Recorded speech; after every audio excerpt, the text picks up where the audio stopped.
بسم اللہ الرحمن الرحیم۔ دجال کا فتنہ امت مسلمہ کے لیے سب سے عظیم فتنہ قرار دیا گیا ہے۔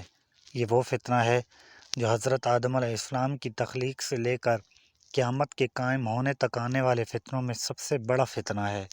دجال کے مطابق ہر مسلمانوں کے پاس جو معتبر ترین ذرائع ہے وہ نبی صلی اللہ علیہ وآلہ وسلم کی احادیث مبارکہ ہے۔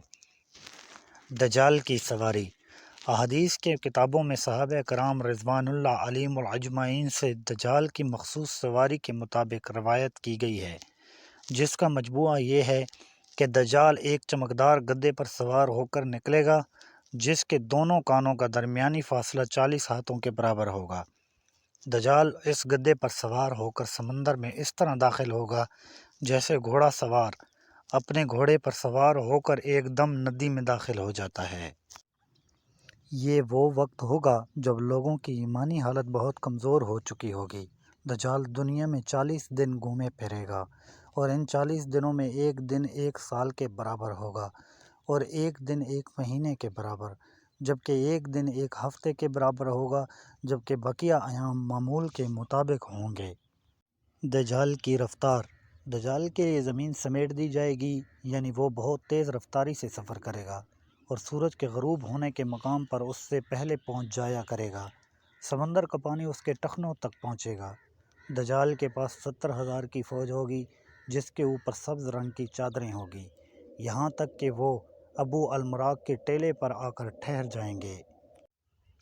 خدائی کا دعویٰ۔ پھر وہ ایسی بلند آواز دے کر سب کو بلائے گا کہ اس کو زمین و آسمان کے درمیان ساری مخلوق سن لے گی۔ پھر دجال ان سب لوگوں سے کہے گا کہ تم لوگ میری عبادت کرو، میں تمہارا خدا ہوں۔ اس موقع پر رسول اللہ صلی اللہ علیہ وآلہ وسلم نے فرمایا کہ تمہیں پتہ ہو کہ تمہارا رب ایک آنکھ والا نہیں ہو سکتا، بھلا وہ رب جو دوسروں کو آنکھیں دیتا ہے وہ خود کیسے بینائی سے محروم رہ سکتا ہے؟ اس بدبخت دجال کے ماتھے پر کافر لکھا ہوگا، جسے صرف مومن ہی پڑھ سکے گا، اور وہ اسے پہچان لے گا۔ دجال اپنے گدھے پر سوار ہو کر ساری زمین پر گھومے گا۔